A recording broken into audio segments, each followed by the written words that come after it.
So let's get right into Sentinels joining. If you haven't seen, Cheap Esports has reported that Sentinels is joining the LCS, replacing 100 Thieves. Now, before we talk about Sentinels, there's something very important to note. Sentinels are not buying a slot. Sentinels are joining the league without buying. They're signing a multi-year contract. At least this is what it seems like, what the rumors are saying. Sentinels are signing a multi-year contract to be in the LCS without buying an LCS slot. Now, that does a couple things. One, if I'm other LCS teams, I'm like, wait a minute, I had to pay like $100 million, well, $10 million to be here, and then you're letting other teams be here for free? Like, that's not cool. But then there's also the fact that all payments have been frozen, so Riot isn't actually taking the payments from the teams, so maybe they're okay. That's just something to note that technically Sentinels doesn't have that much power compared to what an original franchise owner had. So that's one thing to note. But just jumping right in, I don't watch too much of Valorant, but I know about Sentinels. I see them on my feed all the time. I know about tens. Like I'm aware of them despite not following the game because they're really, really big. So, as someone who does follow Valorant, what can we expect from Sentinels? Like, what are your expectations? How have they done in Valorant, and what do you expect to see in League? They're everything in terms of fan engagement that you want in the league. They have the biggest co-streamers in tens in Tarek. They have an owner that is dedicated to winning. And while in the past there's been reports about them potentially going under with financial difficulties, at least at the moment they're putting their best foot forward in like a couple of places. I know their Halo team is pretty star-studded. Last time I checked, the Valorant team one of the best around like since the franchising era began, and they have a Marvel Rivals team, which like they're one of the first to actually really go hard in that game.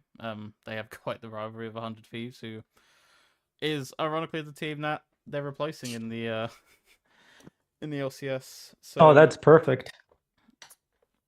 like I am always skeptical because I know they initially spoke about wanting to come in under tier 2.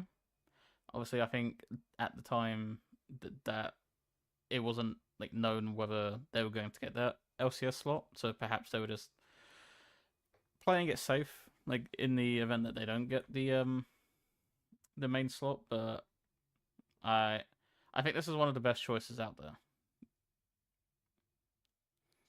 I will say something that you said, like they are dedicated to winning, and they almost went under, kind of go in opposite directions because we've seen Team Liquid try to spend millions of dollars and fail and succeed sometimes, right? Like Paid by Steve is a meme because it worked, not because it failed, right? But then there's like the FlyQuest roster where they spent $1 bajillion and still failed, right? There's a Team Liquid Super roster where they got Bjergsen and Core JJ and Whippo and Santor. Like they had a really strong team in Hansama, right? Like people forget Hansama played in North America for a year before he went to G2 and won everything, right? So um a lot of times winning costs money if you're not willing to develop, and it doesn't sound from what you said like Sentinels are the type of team to develop. They're the type of team to like buy big and get like a star-studded roster.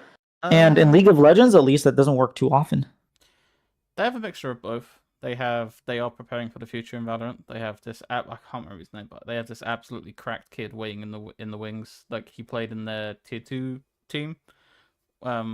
I think he played a couple of games for their tier 1, like kind of like what Gakos is doing at the moment. Like he played the odd game in here and there, but he's for the development roster and like he's going to be probably starting next year.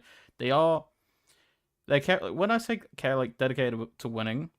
They aren't going to rest on their laurels if they don't win. They're not going to like sit around recycle. They're going to go hard to win a championship because that's what they care about is winning. And I expect they're going to be able to have.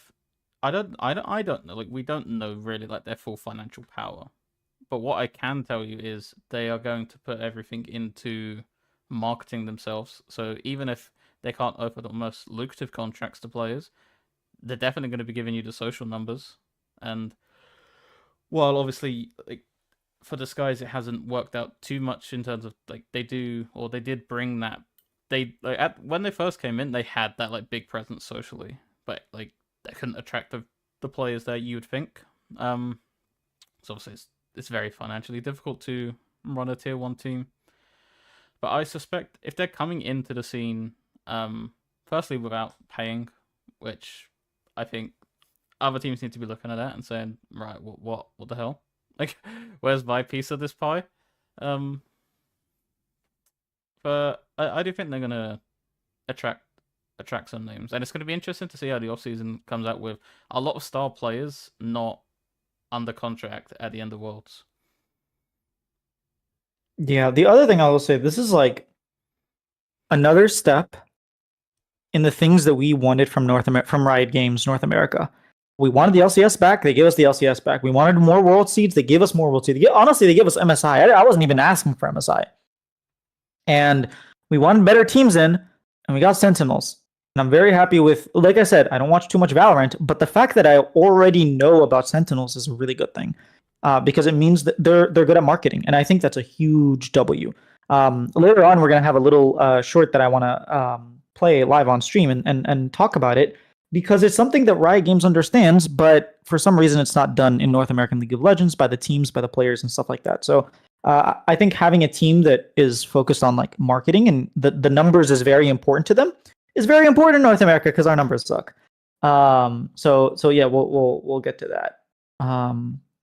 Other than that, I mean, it's really hard to talk about like any rosters or anything, just because like we're obviously roster mania is happening right now as the teams are at Worlds, but we don't really hear much about that until later on, until like the decisions by the key players like Inspired and Quid. Like once those dominoes fall, everything else will fall into place.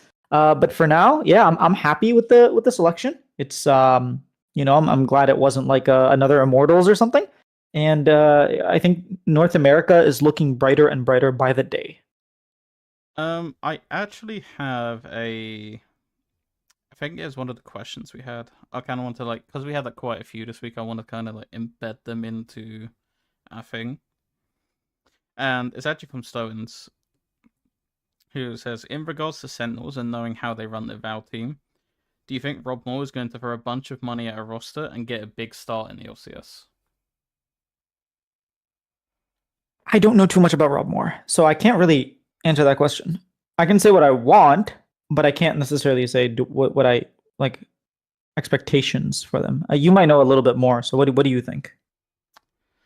I think they're gonna have a good roster to start with. I don't think they're going to go like the Shopify route of like easing your way into it. I think they're going to. I think it's going to be a mixture between like what you have the Shopify and the first FlyQuest like roster under their new era. Yeah, like it honestly depends how Sakari just made a good point in chat. Like they're looking to go big again in Val this year. So and the thing is, with LCS contracts, they're nowhere near the level of what you're going to be paying in Valorant. So I don't think it's not like, people are going to spend, but it's not going to be like super insane. Maybe to prize like the one thing I don't think they're going to be able to do is attract like Inspired or Busio, who is out of contract. Like they have they have all the power in this, because there is going to be like a LEC teams flaunting around. FlyQuest are going to want to look to retain, so they're going to have to resign and get a pay rise, because they're not going to return and then have less money or the same money. That's just not how negotiations work. So Sentinels are going to have to not only match but beat like whatever FlyQuest and or like if we say G2, then you're gonna have to beat those guys. I mean, we can talk about this right now, just because about like roster like changes and things like that, since we don't have much to talk about Sentinels, like what they could do. I kind of agree with you. I don't think they can pull an Inspired or a Busio. I think if they stay in North America, it's gonna be on FlyQuest. I would be very surprised if any other team can outbid FlyQuest in North America. Not just outbid, but give them a better offer. Like a lot, like I'm a Shopify fan. And I think Shopify is an amazing organization, just from knowing them in other games and what they do, and like even having Ludwig on and stuff like that. Like we are trying, but I think FlyQuest have created such an environment that they're able to thrive. Like specifically Inspired, they're making him very, very, very at home. For him to like stay, right? But then again, like if someone offers him like double the salary, like does he really stay on FlyQuest? I think EU is probably the biggest like person that can negotiate. I will also say there was everybody's already made fun of this, but I just have to point it out because we talked about this on stream. There was a question, I think it was by Stoens, if I'm not mistaken, or Rachie. I actually don't remember who asked this, but someone asked, "What do you think of what Sheep Esports like?" They or LEC Wulu, the owner of Sheep Esports, put out a tweet saying, "These are the things that we're gonna do. These are the things we're not gonna do." And then the question was, "Do you think it's good for the scene?" And I didn't really know what to think, and I still don't know what to think. But it's kind of awkward that the first tweet about a rumor that they point out is, "Hey, guess what? Chances are teams are gonna want Inspired." Like that's not a rumor. That's not speculation even. That's just like if you live in the world. That's like saying, "Hey, guess what? It's gonna rain somewhere today." It's like, yes, that's just fact. And a lot of people made it fun. It was like the sky is blue or like water is wet. It's like, yes, we know that. So I don't really consider that a rumor. I just think if anyone's doing their due diligence and these like players like Quid and Inspired are free agents, but at the end of the year, you talk to them. That's just normal, right? Even if you can't afford them, like Steve was sending paychecks to like blank paychecks, basically offering money to Faker every single year, despite Faker like resigning, right? So I think that like I wouldn't be surprised if Steve tried to get Inspired. Does that mean that do I really think he's gonna get Inspired? Probably not, especially with the environment of Team Liquid. Like I highly doubt it. Breaking news, fork pounding kitchen. I love that. If it rains, it showers. Well, yes.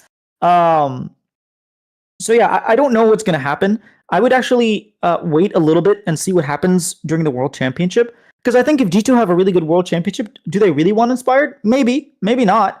If they have an abysmal, like maybe that motivates them a little bit more to get Inspired, right? Same thing for Fnatic. Like if Fnatic make it to semis of Worlds, all of a sudden maybe they don't want to replace Razak for Inspired, right? Like I think it's a little too early to speculate, especially if Inspired has a stinker. Like if Inspired runs it down, like he hasn't, but if he runs it down, that's what I'm saying. There's a lot more league to be played before we can really do these speculations. Because I don't consider what Sheep Esports tweeted as a rumor. It's just speculation, or it's not even speculation. It's just like stating the obvious. So that's what I will say about that specific report of like Inspired. We've been talking about Inspired leaving since like Split 1. We're like, oh my god, his thing is up this year. Like, what if he leaves? Yeah, and like the thing is, like you or I could have put out that tweet. That says like it's a good chance Inspired isn't on FlyQuest next year. Well, like I could predict that because like all you have to do is like read the room and like what's it looking like at the moment. Like on Inspired himself, we actually had. Should we get onto the NA at Worlds like portion of our Sure. thing? Cool. So on Worlds, how do you think North America is going to do? I think North America is going to do okay. I think FlyQuest is going to do well. I have no faith in 100 Thieves, but I think FlyQuest is going to do well. I wouldn't be surprised if they make it to semis. My expectation is they're going to make it to quarters.